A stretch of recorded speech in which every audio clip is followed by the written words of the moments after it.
It's time for story time. Chicka Chicka Boom Boom by Bill Martin Jr. and John Archambault. Illustrated by Lois Ellert. Chicka Chicka Boom Boom, A to B and B to C. I'll meet you at the top of the coconut tree. Whee, said D to E, F, G. I'll beat you to the top of the coconut tree. Chicka Chicka Boom Boom, will there be enough room? Here comes H up the coconut tree. And I and J and tag along K, all on their way up the coconut tree. Chicka Chicka Boom Boom, will there be enough room? Look who's coming, L, M, N, O, P and Q, R, S and T, U, V. Still more, W and X, Y, Z. The whole alphabet of the, oh no! Chicka Chicka Boom Boom. Skid skaskadoodle doot flip flop flee. Everybody running to the coconut tree. Mamas and papas and uncles and aunts hug their little dears, then dust their pants. Help us up, cried ABC. Next from the pile-up, skin-kneed D and stub-toed E and patched-up F. Then comes G, all out of breath. H is tangled up with I. J and K are about to cry. L is knotted like a tie. M is looped. N is stooped. O is twisted alley-oop. Skid skaskadoodle doot flip flop flee. Look who's coming, it's black-eyed P. Q, R, S and loose tooth T. Then U, V, W wiggle jiggle free. Last to come, X, Y, Z and the sun goes down on the coconut tree. But chicka chicka boom boom, look, there's a full moon. A is out of bed, and this is what he said. Dare, double dare, you can't catch me. I'll beat you to the top of the coconut tree. Chicka chicka boom boom. Dear Zoo by Ron Campo. I wrote to the zoo to send me a pet. They sent me an elephant. He was too big. I sent him back. So they sent me a giraffe. He was too tall. I sent him back. So they sent me a lion. He was too fierce. I sent him back. So they sent me a camel, and he was too grumpy. I sent him back. So they sent me a snake. He was too scary. I sent him back. So they sent me a monkey. He was too naughty. I sent him back. So they sent me a frog.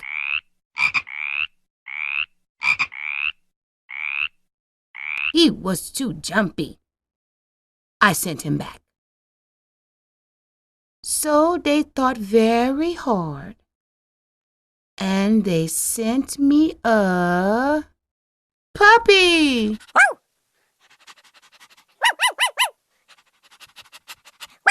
He was perfect. I kept him. Goodnight Gorilla by Peggy Rathman.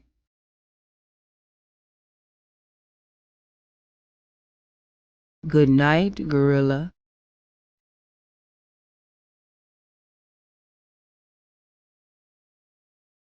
Goodnight Elephant. Goodnight Lion.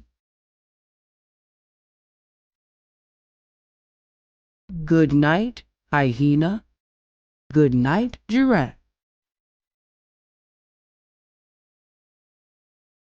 Goodnight Armadillo.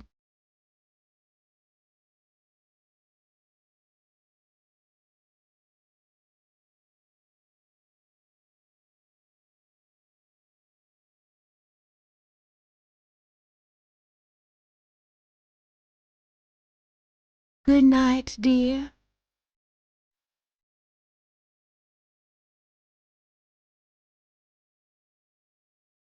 Good night.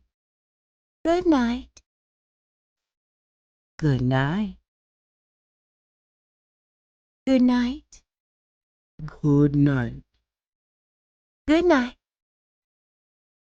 Good night.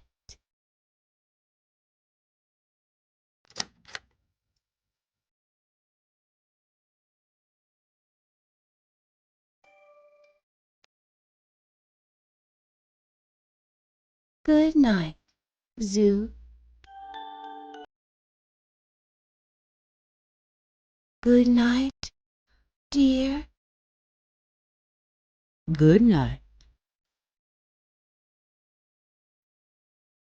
Good night, Gorilla.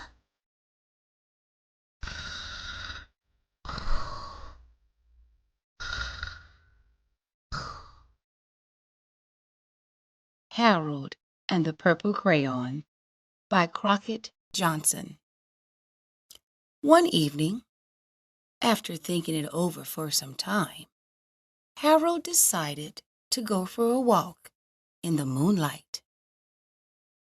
There wasn't any moon, and Harold needed a moon for a walk in the moonlight.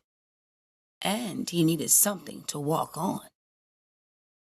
He made a long, straight path so he wouldn't get lost. And he set off on his walk, taking his big purple crayon with him. But he didn't seem to get anywhere on the long, straight path. So he left the path for a shortcut across a field, and the moon went with him. The shortcut led right to where Harold thought a forest ought to be. He didn't want to get lost in the woods, so he made a very small forest with just one tree in it. It turned out to be an apple tree. The apples would be very tasty, Harold thought, when they got red. So he put a frightening dragon under the tree to guard the apples. It was a terribly frightening dragon. It even frightened Harold. He backed away. His hand holding the purple crayon shook. Suddenly, he realized what was happening. But by then, Harold was over his head in an ocean. He came up thinking fast, and in no time, he was climbing aboard a trim little boat. He quickly set sail, and the moon sailed along with him. After he had sailed long enough, Harold made land without much trouble. He stepped ashore on the beach, wondering where he was. The sandy beach reminded Harold of picnics, and the thought of picnics made him hungry. So he laid out a nice simple picnic lunch. There was nothing but pie. But there were all 9 kinds of pie that Harold liked best. When Harold finished his picnic, there was quite a lot left. He hated to see so much delicious pie go to waste. So Harold left a hungry moose and a deserving porcupine to finish it up. And off he went, looking for a hill to climb to see where he was. Harold knew that the higher up he went, the farther he could see. So he decided to make the hill into a mountain. If he went high enough, he thought, he could see the window of his bedroom. He was tired, and he felt he ought to be getting to bed. He hoped he could see his bedroom window from the top of the mountain. But as he looked down over the other side, he slipped, and there wasn't any other side of the mountain. He was falling in thin air. But luckily, he kept his wits and his purple crayon. He made a balloon, and he grabbed onto it. And he made a basket under the balloon, big enough to stand in. He had a fine view from the balloon, but he couldn't see his window. He couldn't even see a house. So he made a house with windows, and he landed the balloon on the grass in the front yard. None of the windows was his window. He tried to think where his window ought to be. He made some more windows. He made a big building full of windows. He made lots of buildings full of windows. He made a whole city full of windows. But none of the windows was his window. He couldn't think where it might be. He decided to ask a policeman. The policeman pointed the way Harold was going anyway, but Harold thanked him. And he walked along with the moon, wishing he was in his room and in bed. Then, suddenly, Harold remembered.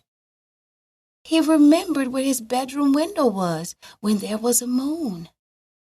It was always right around the moon. And then Harold made his bed. He got in it, and he drew up the covers. The purple crayon dropped on the floor, and Harold dropped off to sleep. If You Give a Mouse a Cookie by Laura Joff Numeroff, illustrated by Felicia Bond. If you give a mouse a cookie, he's going to ask for a glass of milk. When you give him the milk, he'll probably ask you for a straw. When he's finished, he'll ask you for a napkin. Then he'll want to look in a mirror to make sure he doesn't have a milk mustache. When he looks into the mirror, he might notice his hair needs a trim. So he'll probably ask for a pair of nail scissors. When he's finished giving himself a trim, he'll want a broom to sweep it up. He'll start sweeping. He might get carried away and sweep every room in the house. He may even end up washing the floors as well. When he's done, he'll probably want to take a nap. You have to fix up a little box for him with a blanket and a pillow. He'll crawl in, make himself comfortable, and fluff the pillow a few times. He'll probably ask you to read him a story. So you'll read to him from one of your books, and he'll ask to see the pictures. When he looks at the pictures, he'll get so excited, he'll want to draw one of his own. He'll ask for paper and crayons. He'll draw a picture. When the picture is finished,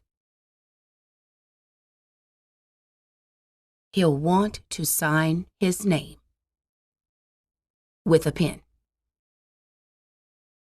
Then he'll want to hang his picture on your refrigerator, which means he'll need Scotch tape. He'll hang up his drawing and stand back to look at it. Looking at the refrigerator will remind him that he's thirsty. So he'll ask you for a glass of milk. And chances are, if he asks you for a glass of milk, he's going to want a cookie to go with it. If you give a mouse a cookie, he's going to ask for a glass of milk. And that's only the beginning. Pete the Cat, I Love My White Shoes, by Eric Whitwin. Art by James Dean. Pete the Cat was walking down the street in his brand new white shoes. Pete loved his white shoes so much that he sang this song. I love my white shoes. I love my white shoes. I love my white shoes. I love my white shoes. I love my white shoes. I love my white shoes. Oh no! Pete stepped in a large pile of, strawberries. And what color did it turn his shoes? You guessed it, red. Did Pete cry? Goodness, no. He kept walking along and singing his song. Everything is cool. I love my red shoes. I love my red shoes. I love my red shoes. I love my red shoes. I love my red. Oh no. Pete stepped in a large pile of blueberries. What color did it turn his shoes? Blue. Did Pete cry? Goodness, no, child. He kept walking along and singing his song. Awesome. I love my blue shoes. I love my blue shoes. I love my blue shoes. I love my blue shoes. I love my blue shoes. I love. Oh no. Pete stepped in a large puddle of mud. And what color did it turn his shoes? Brown. Did Pete cry? Goodness, no. He kept walking along and singing his song. Groovy. I love my brown shoes. I love my brown shoes. I love my brown shoes. I love my brown shoes. I love my brown shoes. I love my brown. Oh no. Pete stepped in a bucket of water. And all the brown, and all the blue, and all the red washed away. What color were his shoes again? White. But now they were wet. Did Pete cry? Goodness, no. He kept walking along and singing his song. Rock and roll. I love my wet shoes. I love my wet shoes. I love my wet shoes. I love my wet shoes. I love my wet shoes.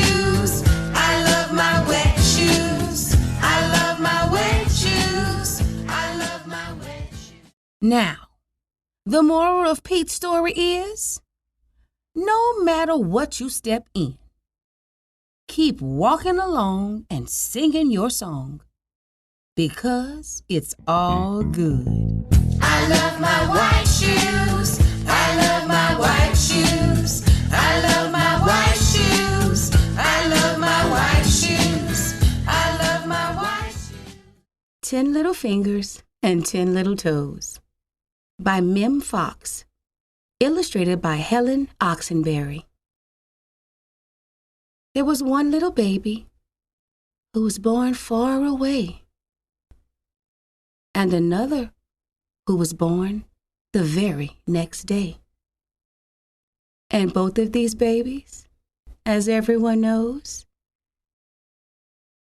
had 10 little fingers and 10 little toes. There was one little baby who was born in a town, and another who was wrapped in an eider down. And both of these babies, as everyone knows, had 10 little fingers and 10 little toes. There was one little baby who was born in the hills, and another who suffered from sneezes and chills.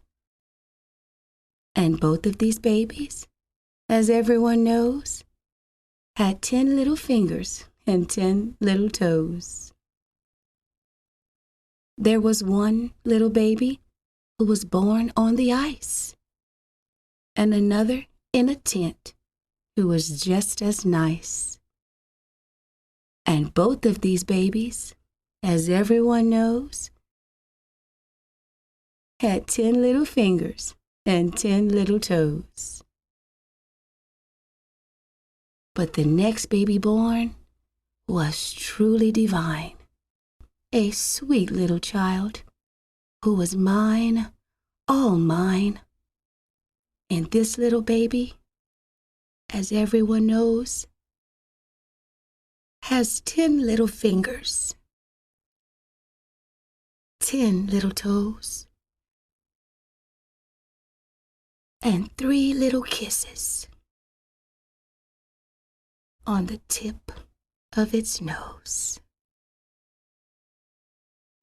The Very Busy Spider by Eric Corral.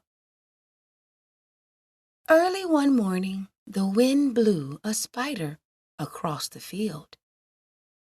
A thin, silky thread trailed from her body. The spider landed on a fence post near a farmyard and began to spin a web with her silky thread. Said the horse, "Want to go for a ride?" The spider didn't answer. She was very busy spinning her web.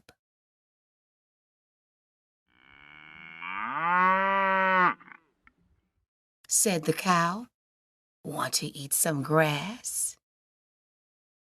The spider didn't answer. She was very busy spinning her web. Bleated the sheep. "Want to run in the meadow?" The spider didn't answer. She was very busy spinning her web.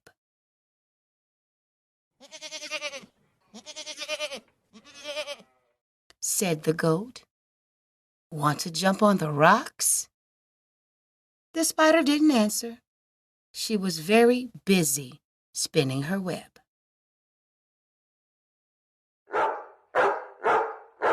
Barked the dog.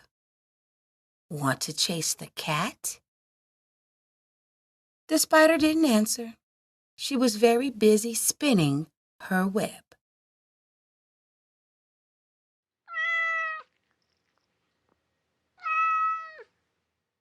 Cried the cat. "Want to take a nap?" The spider didn't answer. She was very busy spinning her web.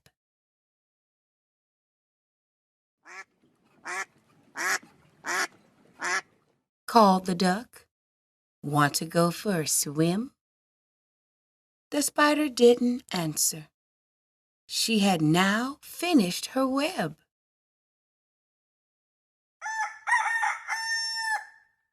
Crowed the rooster. Want to catch a pesky fly? And the spider caught the fly in her web, just like that.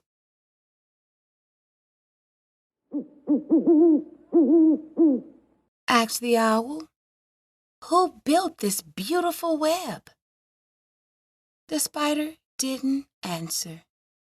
She had fallen asleep. It had been a very, very busy day. You did a great job with reading today. Remember to like, subscribe, and hit the bell to be notified of new books weekly.